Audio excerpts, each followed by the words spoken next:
بسم اللہ الرحمن الرحیم۔ السلام علیکم۔ پروگرام علم و حکمت میں خوش آمدید۔ میں ہوں محمد سنی الیاس۔ ناظرین کرام، ہم نے قرآن مجید پر غور و فکر کے سلسلے کا آغاز کیا تھا۔ گزشتہ کئی نشستیں قرآن مجید کی ابتدائی سورہ کے تعارف اور ان کے اندر جو زیر بحث مضامین ہے ان کو سامنے رکھ کے غامدی صاحب سے ہم نے استفادہ کیا تھا، لیکن ہماری یہ ہمیشہ سے روایت رہی ہے کہ سیریز کے دوران ہم روک کر یہ کوشش کرتے ہیں کہ وہ سوالات جو آپ لوگوں کی جانب سے موصول ہوتے ہیں وہ بھی غامدی صاحب کی خدمت میں رکھیں، اور کچھ عہد حاضر کے قریبی نئے مسائل ان پر بھی غامدی صاحب سے استفادہ کریں۔ اسی سلسلے کی نشست آغاز کرتے ہیں۔ صاحب کے مسئلہ تشریف فرما ہے جناب جاوید احمد غامدی صاحب۔ السلام علیکم غامدی صاحب۔ وعلیکم السلام۔ ہم سب بہت شکریہ، آپ کے وقت کا آغاز کرتے ہیں۔ آپ کے علم میں آیا ہوگا کہ ملکہ برطانیہ رحلت فرما چکی ہیں، اس دنیا سے رخصت ہو چکی ہیں۔ ویسے تو دنیا بھر میں بے شمار حکمران ہیں اور آئے دن ہم سنتے ہیں لوگ اپنا وقت پورا کر کے ہر شخص نے دنیا سے لوٹنا ہے،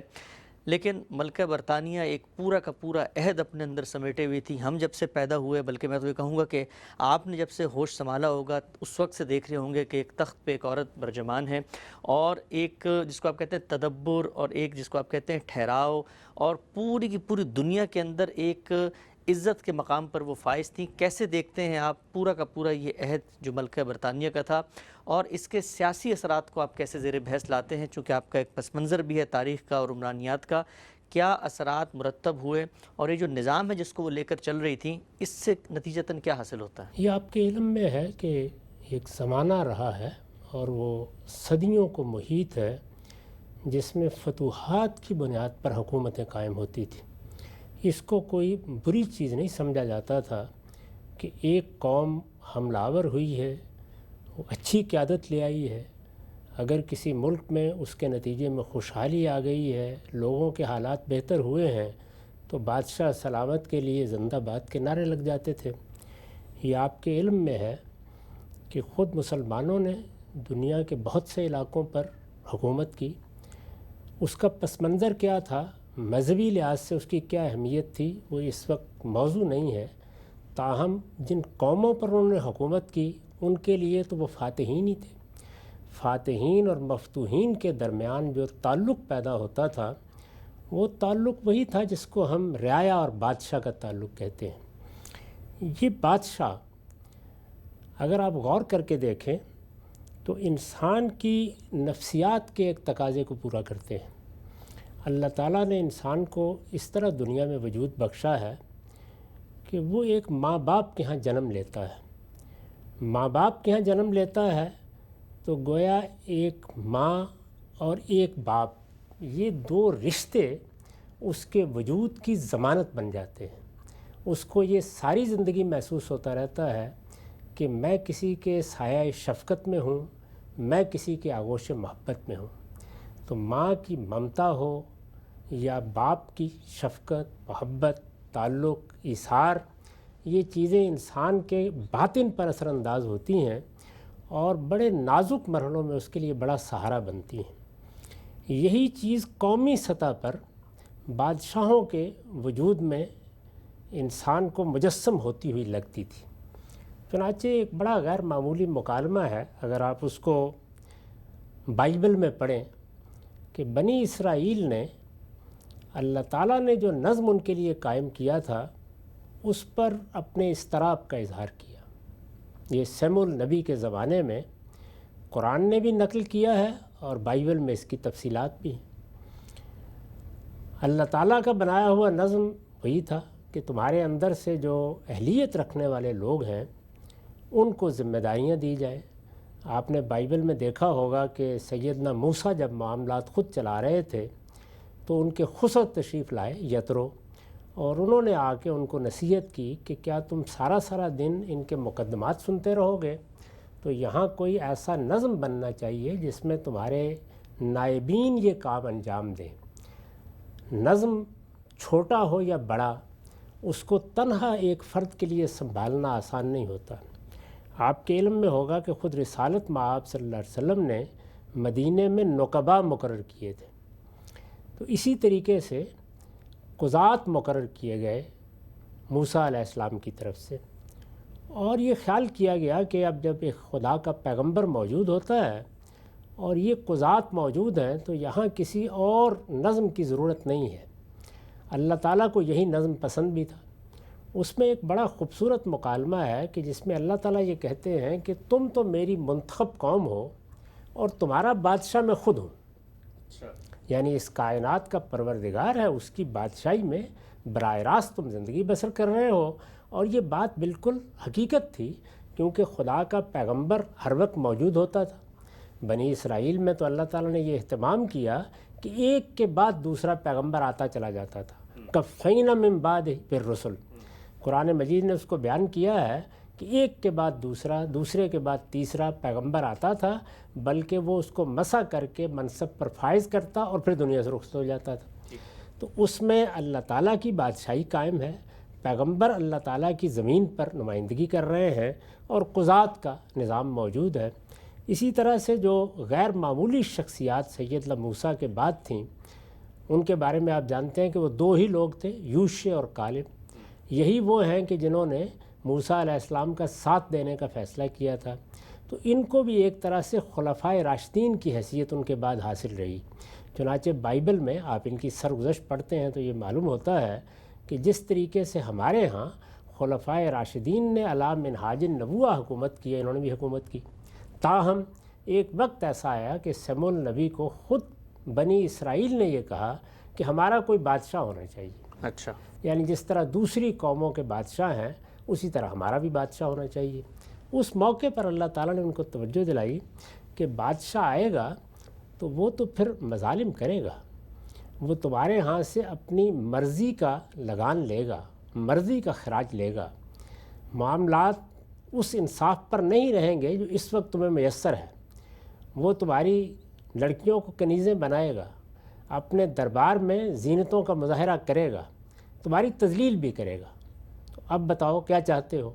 تو انہوں نے کہا کہ یہ سب منظور ہے لیکن بادشاہ ہونا چاہیے. عجیب. اچھا. تو یہ اصل میں انسانی نفسیات کا وہ اظہار ہے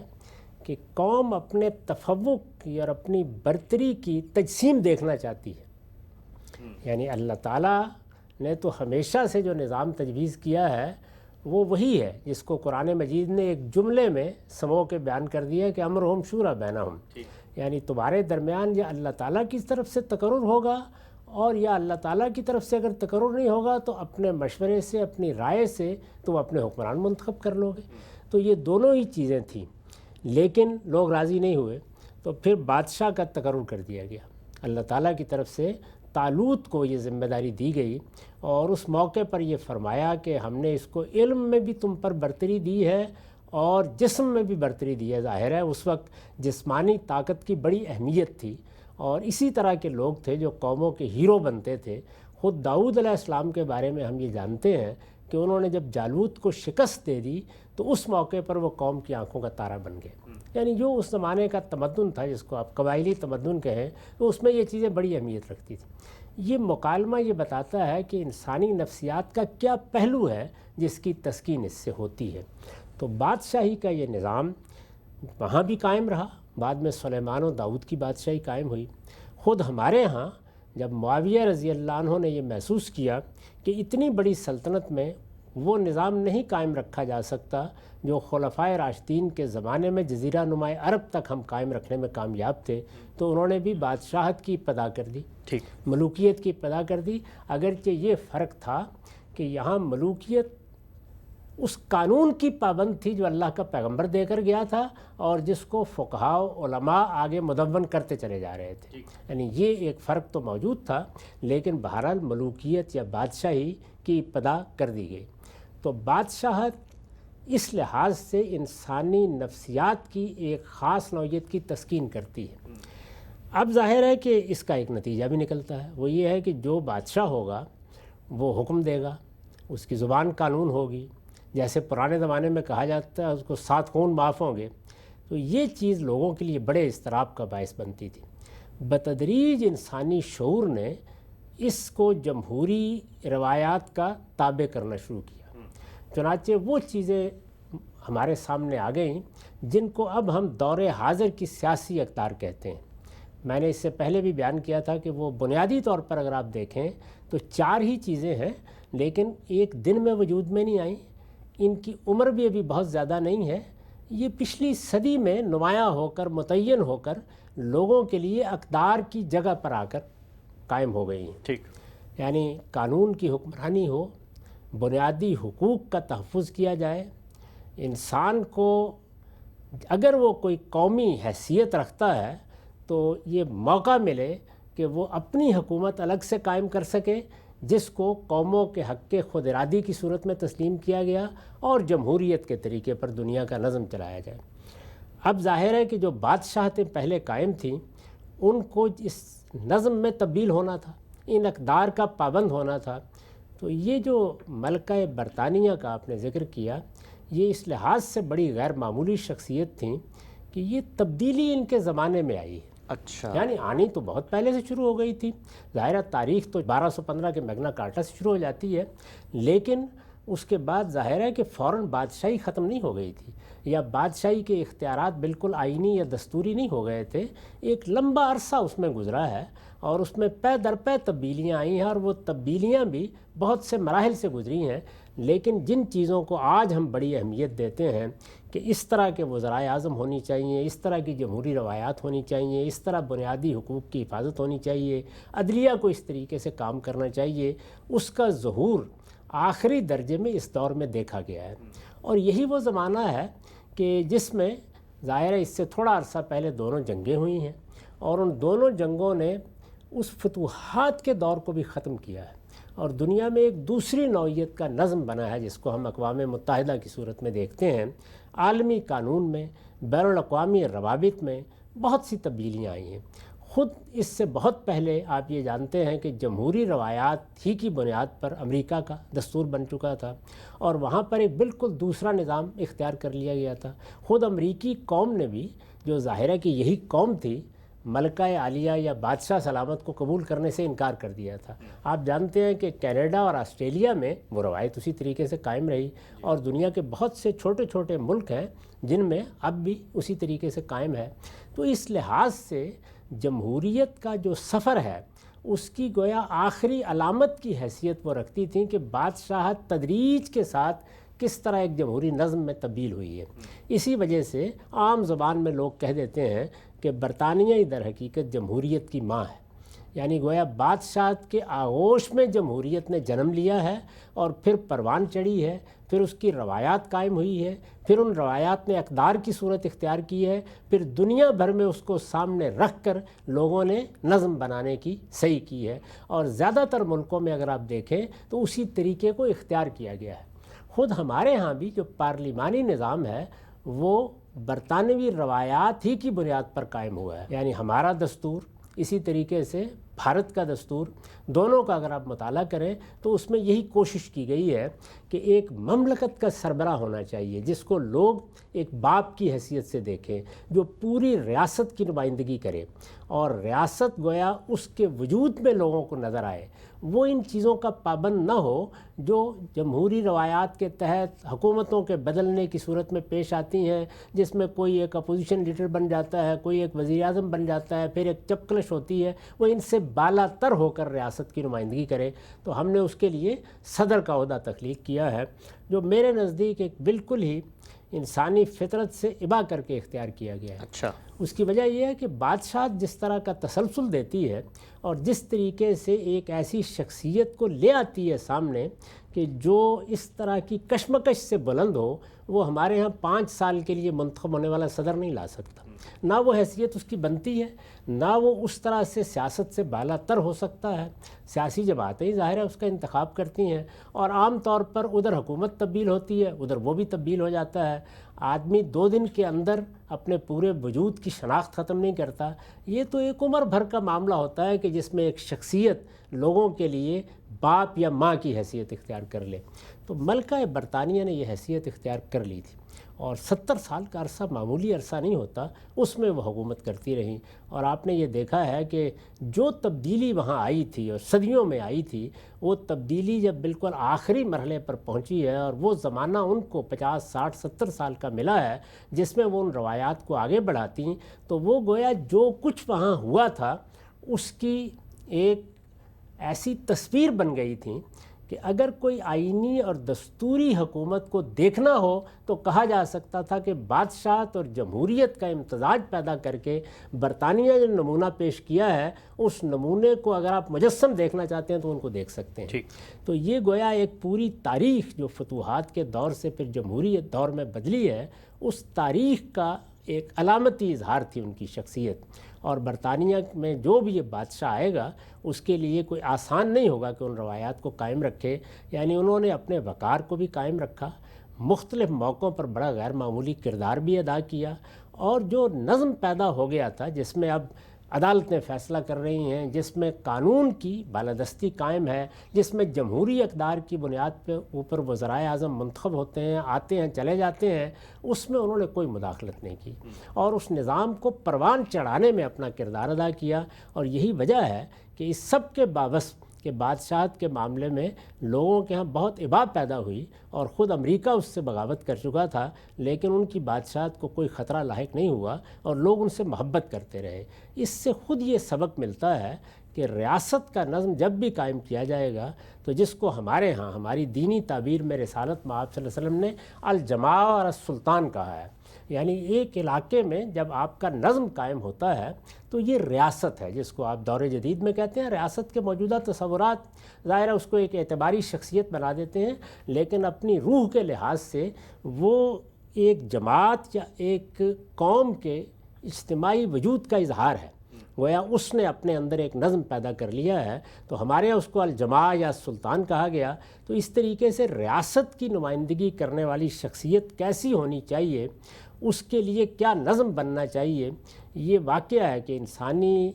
شخصیت اور انسانی نفسیات اس طرح کے معاملات میں جس چیز کا تقاضا کرتی ہے اس کا ایک اچھا نمونہ ان کی شخصیت تھی. اور یہی چیز ہے کہ جس کو پیدا کرنے کی صحیح ہمارے ہاں مختلف دساتیر میں کی جاتی ہے جو بہت کامیاب نہیں ہوئی. ٹھیک ہے صاحب، بڑی تفصیل سے آپ نے بتایا اور تاریخ کے پورے منظرنامے میں رکھ کے کہ کیسے یہ جو ملکہ برطانیہ کا ایک کردار تھا دنیا کے سٹیج پر ایک تبدیلی کی بھی علامت بنا. آگے بڑھاتے ہیں. اچھا، آپ نے ایک بات فرمائی غام صاحب کہ یہ انسان جو ہے وہ خون گرے پے کرے محسوس انسان کی نظر، اقبال نے بھی اس کو تعبیر کیا کہ چاہتا ہے مجسم کوئی چیز ہو، شخصیت ہو.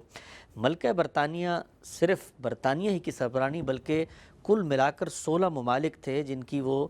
سربراہ تھیں، آئینی ملکہ تھیں. یہ مجھے بتائیے گا کہ ہمارے یہاں یہ بڑا تصور ہوتا ہے، بحث کی جاتی ہے کہ بھائی ریاست کی جغرافیائی حدود کے اندر ہی رہ کر آپ مثال کے طور پر ریاست کا نمائندہ بن سکتے ہیں، کردار ادا کر سکتے ہیں، لیکن ہم نے یہاں پر دیکھا کہ ایک پورا کا پورا مجموعہ بن گیا ممالک کا جن کی وہ نمائندگی کر رہی تھیں اور اگرچہ جغرافیائی لحاظ سے بہت دور تھے. سوال میں آپ کی خدمت میں یہ ہے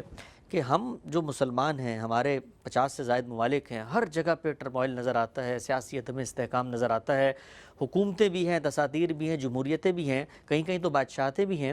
لیکن ہم کیوں اس طرح کا کیا کوئی نظام پیدا کر سکتے ہیں؟ اور اگر کر سکتے ہیں تو پھر اس کی دینی عقلی بنیاد کیا ہوگی؟ ہمارے ہاں میں یہ تاریخ موجود تھی، لیکن ہم اس کو تدریج کے ساتھ ایک جمہوری نظام میں تبدیل نہیں کر سکے. میں نے اس سے پہلے بھی ایک موقع کے اوپر تجزیہ کر کے یہ بتایا تھا کہ جب پہلا چیلنج درپیش ہوا، یعنی آپ کی حکومت ایک سلطنت میں بدل گئی اور سلطنت اتنی وسیع تھی کہ وہ گویا 3 براعظموں کی سرحدوں کو چھو رہی تھی. یہ صورتحال جب پیدا ہوئی تو کوئی ایسا نظم اب وجود میں آنا چاہیے تھا نا جس میں آپ امرہم شورا بینہم کے طریقے پر کوئی ایوان نمائندگان بنا سکتے. یعنی ارباب حل و عقد کے تعین کے بغیر وہ اعتماد تو ان کو حاصل نہیں ہو سکتا کہ اب وہ جس کے بارے میں فیصلہ کر لیں لوگ اس کو قبول کر لیں گے. تو یہ ہم پہلے مرحلے میں نہیں کر سکے. بعد کے زمانوں میں بھی ایسا نہیں ہو سکا اور اصولاً یہ بات مان لی گئی کہ اب جو ملوکیت کا نظم قائم ہو گیا ہے اس کو قائم رہنا چاہیے. ہمارے ہاں سلطنت کی یہی علامت ہے. پھر آپ جانتے ہیں کہ اس میں چھوٹی چھوٹی سلطنتیں قائم ہونے لگ گئیں. ایک سلطان کی تعبیر اختیار کی گئی جس کے تحت بہت سے علاقے تھے جن میں الگ الگ حکومتیں وجود میں آ گئیں. تاہم مسلمانوں کے ہاں عثمانیوں نے ایک مرکزی تصور قائم کیے رکھا، یعنی سلطنت عثمانیہ کی صورت میں، اور خلیفہ کا لفظ ہمارے ہاں بالکل یہی صورت اختیار کر گیا. ظاہر ہے اس کی ایک پوری تاریخ تھی، کیونکہ رسالت مآب صلی اللہ علیہ وسلم کے بعد جب سیدنا صدیق مسلمانوں کے حکمران ہوئے تو ان کو خلیفۃ الرسول کہا گیا. تو اس سے یہ اصطلاح اختیار کر لی گئی اور پھر بعد میں بھی جو حکمران بنے ان کو عام طور پہ خلفائی کہا جاتا تھا. تو خلافت عثمانیہ کی صورت میں 1924 تک ہمارے پاس بھی یہ تاریخ موجود تھی۔ اس تاریخ کو جس طرح سے پوری امت مسلمہ کے اندر ایک وحدت کی نمائندہ کی حیثیت دی جا سکتی تھی، وہ اگر ہم بھی دینے میں کامیاب ہو جاتے تو یہ ایک بڑا غیر معمولی کارنامہ ہوتا۔ لیکن آپ یہ جانتے ہیں کہ یہ سب کچھ اتنے اضمحلال میں جا چکا تھا کہ خود سلطنت عثمانیہ کے بہت بڑے حصے تھے، یا مسلمانوں کی ریاستوں کے بہت بڑے حصے تھے کہ جو دوسری قوموں کے قبضے میں آ چکے تھے، یعنی وہ اب ان کی فتوحات کی زد میں تھے۔ اور مسلمان ہندوستان میں بھی ایک مفتوح قوم کی حیثیت رکھتے تھے، افریقہ کے بہت سے علاقوں میں بھی یہی صورتحال پیدا ہو چکی تھی۔ سلطنت عثمانیہ جیسی کچھ بھی باقی رہ گئی تھی، پہلی جنگ عظیم میں جب سلاطین نے یہ فیصلہ کیا کہ وہ جرمنی کا ساتھ دیں گے تو اس کے نتیجے میں شکست ہو گئی، اور شکست کا نتیجہ یہ نکلا کہ پھر اس کے بعد سلطنت عثمانیہ کا بھی خاتمہ ہو گیا۔ تو یہ ایک بڑا حادثہ تھا، اور یہ آپ کے علم میں ہے کہ مسلمانوں کے اندر اس وقت کیا جذبات تھے۔ انہوں نے کوشش کی پوری کہ وہ اپنی اس وحدت کو قائم رکھ سکیں اور یہ خلافت ختم نہ کی جا سکے، لیکن خود ترکوں نے اس کو ختم کر دیا، یعنی وہ اپنے اندر ہی سے ختم ہو کر رہ گئی۔ تو جو وحدت کی ایک علامت تاریخ نے ہمیں دی تھی وہ تو قائم نہیں رہی۔ اب ظاہر ہے کہ اس طرح کی چیز جب آپ کے ہاتھ سے نکل جاتی ہے تو اس کو آپ دوبارہ حاصل نہیں کر سکتے، یعنی تاریخ بار بار نہیں بنائی جا سکتی۔ لیکن یہ ایک واقعہ ہے کہ اس کے ساتھ ایک اور معاملہ بھی ہو گیا، اور وہ یہ کہ جزیرہ نما عرب میں جو ظاہر ہے مسلمانوں کا مرکز ہے، قلب کی حیثیت رکھتا ہے، جس میں حرمین ہے، وہاں پر بادشاہت قائم ہو گئی۔ اچھا، یعنی یہ اچھا ہوا برا ہوا اس وقت موضوع نہیں ہے، لیکن بادشاہت قائم ہو گئی، اور آپ جانتے ہیں کہ اس وقت بھی بادشاہت قائم ہے۔ وہ اگرچہ دور حاضر کے جو تقاضے ہیں ان کا لحاظ کر کے اس کو ایک دستوری اور آئینی بادشاہت میں تبدیل نہیں کر سکی۔ جو اگر ہو جاتا تو میں یہ عرض کر سکتا ہوں کہ ممکن ہے کہ یہ بادشاہت بھی برطانیہ کی بادشاہت کی طرح مسلمانوں کے لیے ایک گویا ابدیت کی علامت بن جاتی، یعنی ان کے پورے قومی وجود کی علامت بن جاتی۔ لیکن بہرحال توقع کی جا سکتی ہے کہ شاید وقت آمادہ کر دے گا، اور آہستہ آہستہ وہاں پر بھی اسی طرح سے بادشاہت کے تحت ہی سے ایک جمہوری نظام وجود میں آ جائے گا۔ حرمین کی جو حیثیت ہے وہ آپ جانتے ہیں کہ بالکل ایک مرکز کی ہے مسلمانوں کے لیے۔ یہ آپ کے علم میں ہے کہ جب اقبال نے اسرار خودی میں مسلمانوں کے لیے ایک مرکز پر گفتگو کی ہے تو اس میں بیت الحرام ہی کو یہ حیثیت دی ہے، اور اس میں کوئی شبہ نہیں ہے کہ جو شخص بھی اسلام کی تاریخ پر نگاہ رکھتا ہے وہ یہ مانے گا کہ یہ خود خدا کا قائم کیا ہوا مرکز ہے۔ یعنی یہاں جس طریقے سے بنی اسرائیل کے ہاں اللہ کی حکومت قائم ہوئی، حکومت الہیہ قائم ہوئی اور پیغمبروں کے ذریعے سے قائم کی گئی، بالکل اسی طریقے سے یہاں رسالت مآب صلی اللہ علیہ وسلم کے ذریعے سے حکومت الہیہ قائم ہوئی، اور اس کے بعد پھر مسلمانوں نے اس کو خلافت علی منہاج النبوہ کی صورت میں دیکھا، پھر ملوکیت کا نظام آ گیا۔ اب وہ ملوکیت کا نظام ہے کہ جو اس وقت بھی یعنی ایک نئے خاندان کے ذریعے سے قائم ہے جی، اور اس بادشاہت کو مسلمان محبت کی نگاہ سے بھی دیکھتے ہیں، اس لحاظ سے کہ وہ خادم الحرمین ہیں، اور حرمین کے ساتھ مسلمانوں کا ایک خصوصی تعلق ہے، مسلمان اس کی طرف رجوع کرتے ہیں۔ ہمارا خیال تھا کہ ہم پاکستانی میں صرف یہ جذبات رکھتے ہیں، لیکن یہ آپ کے علم میں ہے کہ ہم جب ملیشیا میں 10 سال ہم نے گزارے تو وہاں بھی ہم نے لوگوں میں دیکھا کہ یہ جذبات اسی طریقے سے موجود ہیں، بلکہ وہاں کے حکمران بھی اس تعلق کا اظہار کرتے ہیں بہت سے موقعوں کے اوپر۔ تو اس سے اندازہ کیا جا سکتا ہے کہ مسلمان جہاں جہاں بھی ہیں وہ جزیرہ نما عرب کے ساتھ، حرمین کے ساتھ، حرمین کے حکمران کے ساتھ ایک تعلق کا احساس کرتے ہیں۔ تو اگر مسلمانوں کے ہاں بھی یہ چیز پیدا ہو جاتی کہ ان کی تمام حکومتیں وہی تعلق حرمین کے حکمران کے ساتھ قائم کر لیتی جو کینیڈا کا اور آسٹریلیا کا ملکہ برطانیہ کے ساتھ قائم، اچھا، تو یہ حقیقت ہے کہ وہ جو خلافت کے لیے یا ایک مسلمان کی پوری قوم کہیے آپ یا پوری امت کہیے، اس کے لیے ایک باپ کا تصور ہوتا ہے، وہ تسکین انسانی نفسیات کو میسر آ جاتی۔ اور یہ چیز میں آپ کی خدمت میں عرض کروں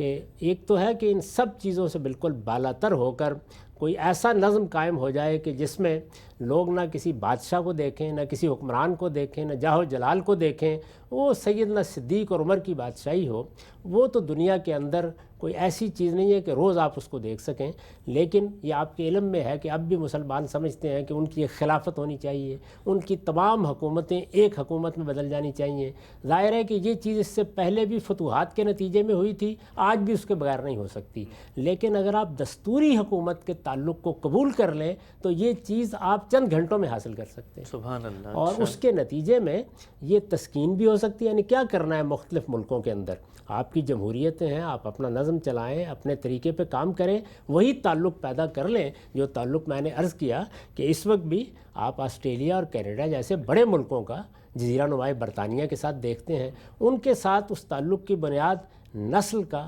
زبان کا اور بہت سی دوسری ثقافتی روایات کا ہم آہنگ ہونا ہے۔ ہمارے پاس بھی کوئی معمولی چیز نہیں ہے، یعنی اسلام، مسلمان، مذہبی تعلق، حرمین، یہ ساری چیزیں ہیں، تو بڑی حد تک وہ تسکین میسر آ سکتی ہے جو انسانی نفسیات کی بعض صورتوں میں غیر معمولی ضرورت ہوتی ہے، اور اس سے کوئی فساد بھی پیدا نہیں ہوگا۔ اس لیے کہ جمہوری روایات تو آپ قائم رکھ سکتے ہیں، اور اپنے ہاں اسی طرح جمہوری طریقے سے وزرائے اعظم کا انتخاب کر کے جس طرح سے ان ممالک میں حکومتیں چل رہی ہیں، اور وہ چاروں چیزیں جن کو میں دور حاضر کی اقدار کہتا ہوں، سیاسی اقدار کہتا ہوں، وہ ہر جگہ ملحوظ ہیں، یعنی قانون کی حکمرانی، جمہوریت،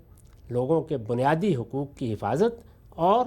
قوموں کا حق خود ارادی۔ تو اس کی بنیاد پر اگر یہ 50 سے زیادہ ملک ہیں یہ فیصلہ کر سکیں تو میرا خیال یہ ہے کہ مسلمانوں کی بہت سی امنگیں اور آرزوئیں بھی پوری ہو سکتی ہیں، اور ہمارے ہاں جو سیاست کے نام پر فساد پیدا ہو جاتا ہے، بعض اوقات مذہبی سیاست کے نام پر، اس کا بھی کلا کما کیا جا سکتا ہے۔ اور یہ جو مختلف قسم کی تنظیمیں اٹھ کھڑی ہوتی ہیں کہ ہم خلافت قائم کرنے جا رہے ہیں اور اس کے لیے لوگ مرتے ہیں اور مارتے ہیں، یہ آپ جانتے ہیں کہ پچھلے 35-40 سال میں بھی اس میں بڑی خون ریزی ہوئی ہے، اس سے نجات حاصل کی جا سکتی ہے۔ یعنی اس کی تسکین بھی ہو جائے گی اور جمہوریت کی راہ بھی کھوٹی نہیں ہوگی، بلکہ دنیا جس راستے پر چل رہی ہے کہ ایک بنیادی حقوق اور قانون کی حکمرانی پر مبنی جمہوری نظام، امرہم شورا بینہم کے اصول پر مسلمانوں کے ہاں بھی مستحکم ہو، اس کو مستحکم اور محکم رکھتے ہوئے ہم خلافت کے خواب کو بھی شرمندہ تعبیر کر سکتے ہیں اگر اس بنیادی بات کو قبول کریں۔ ہم سب بہت ہی اہم نقطہ آپ نے، اور یہ جو پورا کا پورا ایک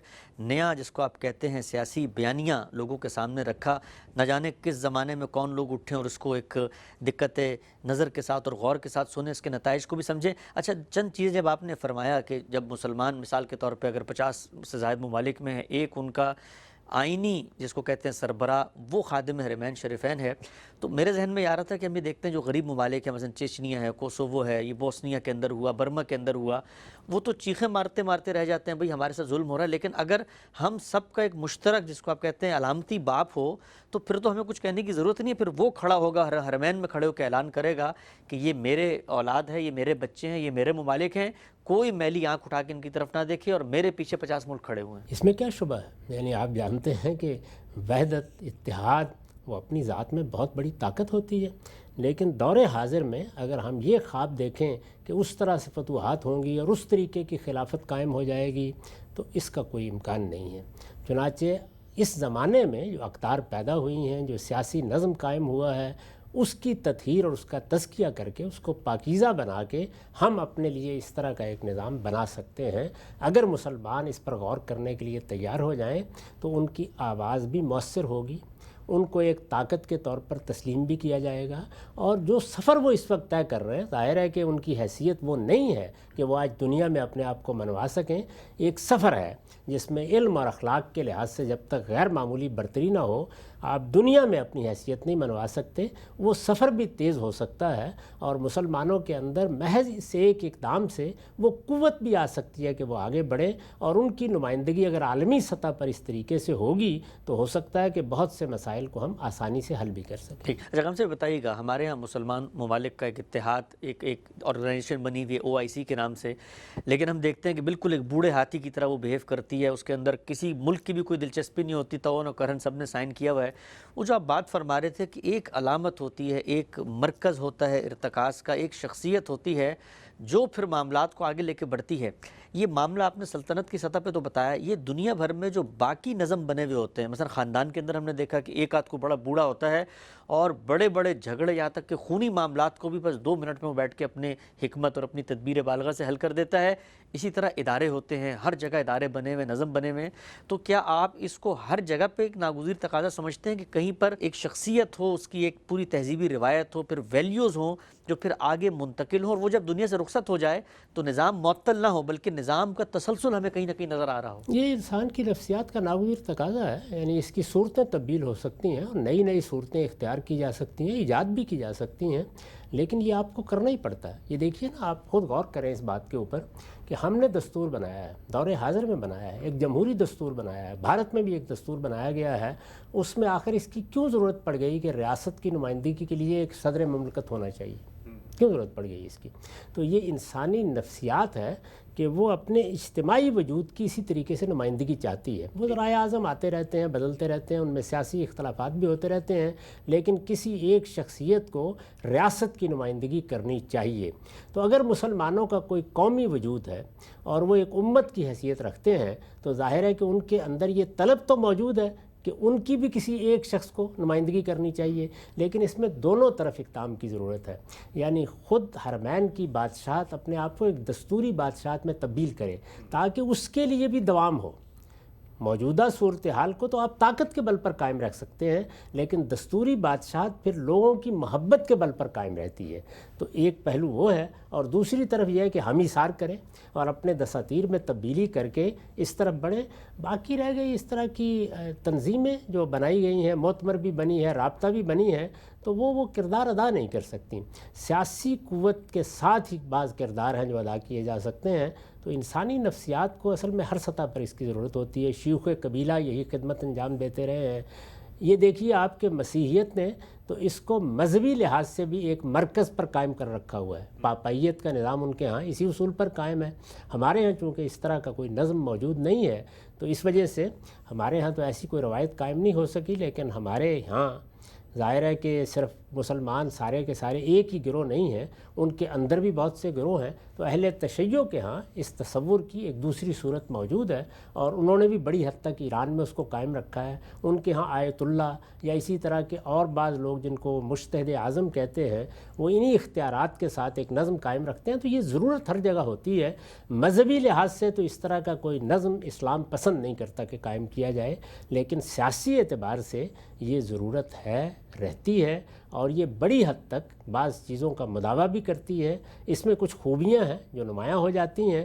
کچھ خرابیاں ہیں، اور ان خرابیوں کا علاج موجودہ زمانے میں آپ سیاسی اقدار کے تحفظ کے ساتھ کر سکتے ہیں. ٹھیک، آگے بڑھاتے ہیں ہم سب. جو اصل سوال میں نے آپ سے پوچھا تھا ملکہ برطانیہ کے حوالے سے،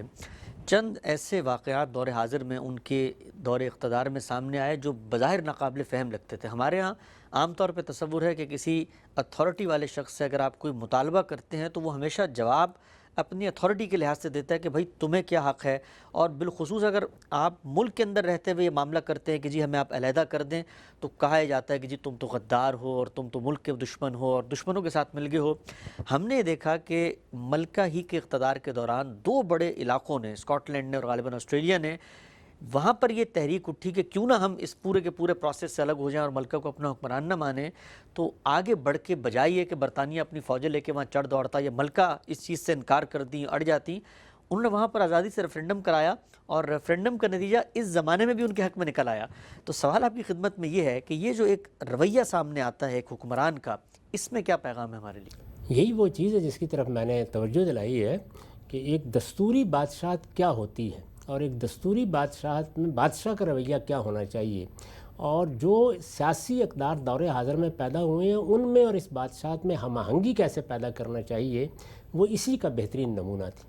اور یہی چیز ہے کہ جو ان کو ایک خاص عظمت بھی عطا کرتی ہے. ہم بھی اگر اس طرح کی روایات اپنے ہاں پیدا کر سکیں تو یہ بہت سے جھگڑے اور بہت سی نزاعات ہیں جن کو آسانی کے ساتھ آپ ایک طرف رکھ سکتے ہیں. آپ کو معلوم ہے کہ خود مسلمانوں کے اندر ہمارے اپنے زمانے میں جنگیں ہوئیں. آپ کے علم میں ہے کہ عراق اور ایران کے درمیان جنگ ہو گئی، یمن میں کیا ہوتا رہا ہے، خود مسلمانوں کی بہت سی قومیں ہیں جو آپس میں دست و گریباں رہتی ہیں، کردستان کا کیا معاملہ رہا ہے، بہت سے معاملات ہیں جن کا ذکر کیا جا سکتا ہے۔ ان تمام چیزوں کو سلجھانے کے لیے اور ایک صحیح اصول پر نظم اجتماعی کو آگے بڑھانے کے لیے ان دونوں چیزوں کی ضرورت ہے۔ یعنی ایک طرف ہم ہر جگہ اس بات کو بطور اصول مانیں کہ اس سے کوئی فرق واقع نہیں ہوتا، کوئی قومیت کی بنیاد کچھ بھی ہو سکتی ہے، کوئی قومیت اگر کسی علاقے میں اپنے لیے علیحدگی کا مطالبہ کرتی ہے تو اس سے کوئی قیامت نہیں آ جائے گی۔ بالکل اسی طرح آپ اس کے قاعدے ضابطے طے کر سکتے ہیں جس میں لوگوں کو حق دے دیا جائے، وہ اگر اپنا الگ نظم قائم کرنا چاہتے ہیں تو کوئی فرق واقع نہیں ہوگا، وہ قائم کر لیں، لیکن امت مسلمہ کا حصہ رہیں اور امت مسلمہ کے لیے ایک علامتی سیاسی اقتدار یہ ناگزیر ہو جائے۔ اگر آپ ان تمام چیزوں کو اپنے ہاں قائم کر لیں، بلکہ میں اگر اس کا خلاصہ کر دوں، یعنی ایک طرف ایک علامتی حکمران آپ کو میسر آ جائے، آپ اس کو خلیفہ کہہ لیں، آپ اس کو خادم الحرمین کہہ لیں، آپ اس کو الملک کہہ لیں، جو بھی کہہ لیں، لیکن وہ آپ کے لیے، آپ کی پوری امت کے لیے ایک مرکزی شخصیت کی حیثیت رکھتا ہو۔ اور میں نے عرض کیا ہے کہ یہ چیز آپ کو تاریخ نے پھر ایک مرتبہ فراہم کر دی ہے۔ یعنی تاریخ نے جو خلافت کے نام پر فراہم کی تھی، وہ تو اقبال نے کہا تھا نا کہ چاک کر دی ترک ناداں نے خلافت کی قبا، وہ تو ختم ہو گیا معاملہ، لیکن ایک دوسری تاریخ بن گئی ہے پچھلے 100 سال میں، اس سے فائدہ اٹھایا جا سکتا ہے تاکہ آپ کو ایک علامتی وحدت مل جائے، ایک علامتی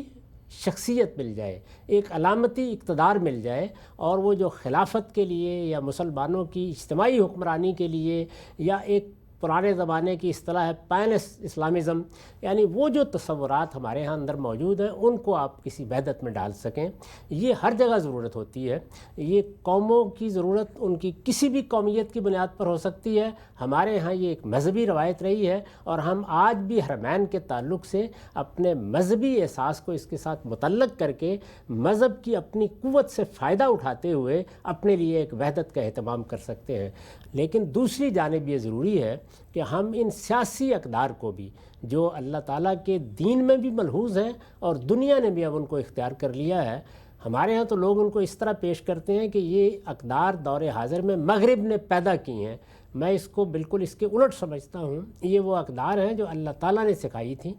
ہمارے دین میں جن کی تعلیم دی گئی تھی، یہ اقدار ہیں کہ جن کو دنیا نے تسلیم کر لیا ہے، اور ہمیں چاہیے کہ ہم اس کو الحکمت و ضالۃ المومن کے اصول پر اپنی متاع سمجھیں، اور ان اقدار کا ہم لحاظ کر کے جتنے بھی ہمارے ممالک ہوں، جتنی بھی ہماری مملکتیں ہوں، ان میں نظم قائم کریں۔ پھر عرض کر دوں کہ اسی اصول کے اوپر کہ ہر جگہ انسان کے بنیادی حقوق کی حفاظت ہو، وہ ہمارے لیے زندگی موت کا مسئلہ بن جائے۔ انسان کے بنیادی حقوق کے خلاف کوئی اقدام نہیں کیا جا سکتا، اسی چیز کو سامنے رکھ کر، جس کو سامنے رکھ کے رسالت پاک صلی اللہ علیہ وسلم نے خطبہ حجۃ الوداع میں یہ فرمایا تھا کہ انسان کی جان، مال اور آبرو کو حرمت حاصل ہے۔ یہ اصل میں ایک جملہ ہے، یہ تمام بنیادی حقوق کی اساس ہے۔ جب آپ نے انسان کی جان، مال اور آبرو کے لیے حرمت کا اعلان کر دیا تو اب اس کا مطلب یہ ہے کہ جس کو ہماری اصطلاح میں کہا جاتا ہے کہ الا بالحق، اب کوئی شخص، خواہ وہ حکمران ہے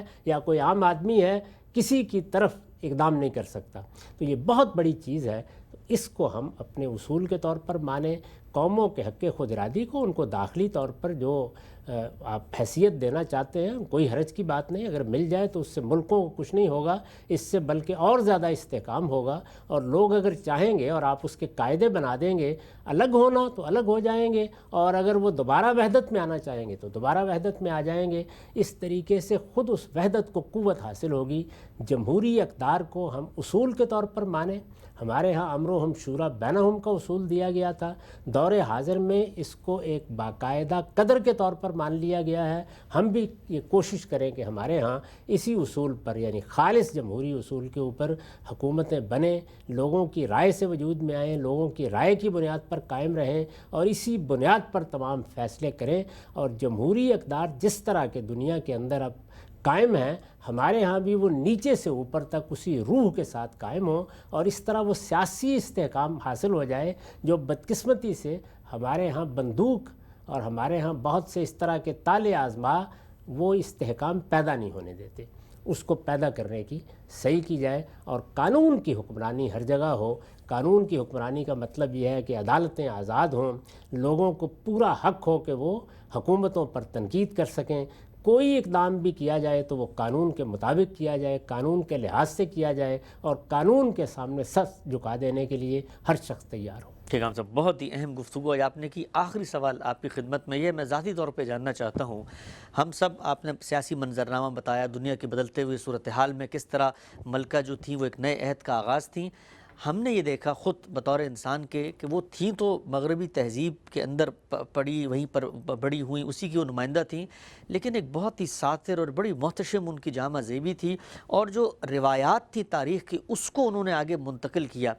یہ آپ کیسے دیکھتے ہیں کہ ایک حکمران جب اس جگہ پہ کھڑا ہوتا ہے تو پھر اس کو اپنے اس اسٹیچر کو مینٹین کرنے کے لیے بھی کچھ چیزیں کرنی پڑتی ہیں، اور ملکہ نے بڑی خوبی سے ان کو نبھایا۔ جس شخص کو بھی یہ حیثیت حاصل ہو، وہ خاندان میں حاصل ہو، قبیلے میں حاصل ہو، قوم میں حاصل ہو، عالمی سطح پر حاصل ہو، وہ اگر اپنے وقار کو قائم نہیں رکھے گا، اس کی زبان کیا ہے، وہ بات کیسے کرتا ہے، اس کے یہاں شائستگی ہے، اس کے یہاں تہذیبی اقدار کی پاسداری ہے، یہ چیزیں اگر نہیں ہوں گی تو پھر یہ تو ایک تماشا بن کے رہ جائے گا، یعنی یہ چیزیں آگے قائم ہی نہیں ہو سکتی۔ تو بڑی شخصیات ہی ہیں جو قوموں کے لیے یہ حیثیت اختیار کر لیتی ہیں۔ خدا کرے کہ ہم مسلمانوں کے ہاں بھی مختلف قوموں کے اندر ہی صحیح ایسی شخصیات سامنے آئیں کہ جو اپنے وقار کو قائم رکھیں، جن کی کچھ اقدار ہوں، جن کو واقعتاً لوگ احترام کی نگاہ سے دیکھیں، جن کی ایک زبان ہو، جو بات کریں تو لوگوں کو محسوس ہو کہ یہ بات کسی قدر سے پیدا ہو رہی ہے، کسی ویلیو سے پیدا ہو رہی ہے،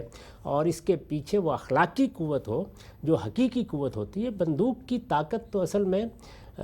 بڑی کمزور چیز ہے، اصل طاقت اخلاقی وجود کی طاقت ہے، اور یہ اخلاقی وجود کی طاقت ہے کہ جس کے پیچھے روایات ہونی چاہیے۔ یہ جو ہم بار بار توجہ دلاتے ہیں کہ مجھے آپ کو اگر کسی چیز سے اختلاف ہے تو ہم اپنا اختلاف شائستگی کے ساتھ بیان بھی کریں گے، ظاہر بھی کریں گے، لیکن قومیں بحیثیت مجموعی اپنی تہذیبی روایات، اپنی ثقافت، اپنے مذہبی پس منظر اور جو کچھ بھی ان کی تاریخ بن چکی ہے اس کے اندر کھڑے ہو کر آگے بڑھتی ہیں تو وہ ترقی کی طرف قدم بڑھاتی ہیں۔ برطانیہ عظمیٰ اسی کی ایک مثال ہے کہ تاریخ کو پوری قوت کے ساتھ ہاتھ میں پکڑ کر انہوں نے یہ تمام جو جمہوری اقدار ہیں ان کا ایک بہت اچھا نمونہ پیش کیا ہے۔ یہی چیز ہے کہ جو قوموں کو وقار عطا کرتی ہے۔ ہمارے ہاں بھی یہ بڑا ضروری ہے، بدقسمتی سے وہ لوگ جو مسلمانوں کی تہذیب، ثقافت، پس منظر، زبان اور تاریخ سے اپنا تعلق توڑ لینا چاہتے ہیں، انہیں یہ احساس نہیں ہے کہ یہ کتنی بڑی نعمتیں ہیں اور کسی قوم کو آسانی سے میسر نہیں آتی۔ اس میں اصول وہی ہے کہ صنوبر باغ میں آزاد بھی ہے، پابگل بھی ہے، یعنی آپ ان روایات کے اندر کھڑے ہو کر آگے دیکھیں اور پھر آگے بڑھ کر وہ سب کچھ کریں جس کی بنیاد کے اوپر نیا علم پیدا ہوتا ہے، نئی روایات پیدا ہوتی ہیں، نئے خیالات پیدا ہوتے ہیں اور قومیں آگے بڑھتی ہیں۔ اگر آپ اس سے تعلق توڑ کر آگے بڑھنا چاہیں گے تو پھر آپ کی کوئی حیثیت دنیا میں ہوگی نہیں۔ روایت کو اپنے ساتھ لے کر آگے بڑھیں اور روایت کے اس طرح پابند نہ ہو جائیں کہ آپ کے سامنے آسمان کی وسعتیں ہوں اور آپ زمین میں گڑے جا رہے ہوں۔ اس زمین میں اپنے پاؤں رکھ کر آسمان کی وسعتوں میں سیر کرنے کے لیے نکلیں۔ کیا خوب ہے غام صاحب، بہت ہی شکریہ۔ ہمارا وقت یہاں پہ ختم ہوتا ہے۔ ناظرین، آج ہم نے گفتگو کی ملکہ برطانیہ دنیا سے رخصت ہوئی، اس صدی کے سیاسی منظرنامے کا ایک بہت ہی اہم کردار، وہ کیا تبدیلیاں تھیں عالمی سطح پر جس کی وہ علامت کے طور پہ سامنے آئیں۔ غامدی صاحب سے ہم نے سمجھا اور یہ بھی جانا کہ مسلمان ممالک کے لیے کیا سبق ہے اس پورے کے پورے تجربے کے اندر۔ وقت ہمارا یہاں پہ ختم ہوتا ہے، دوبارہ حاضر خدمت ہوں گے، اجازت دیجیے، اب تک آپ کا بہت شکریہ۔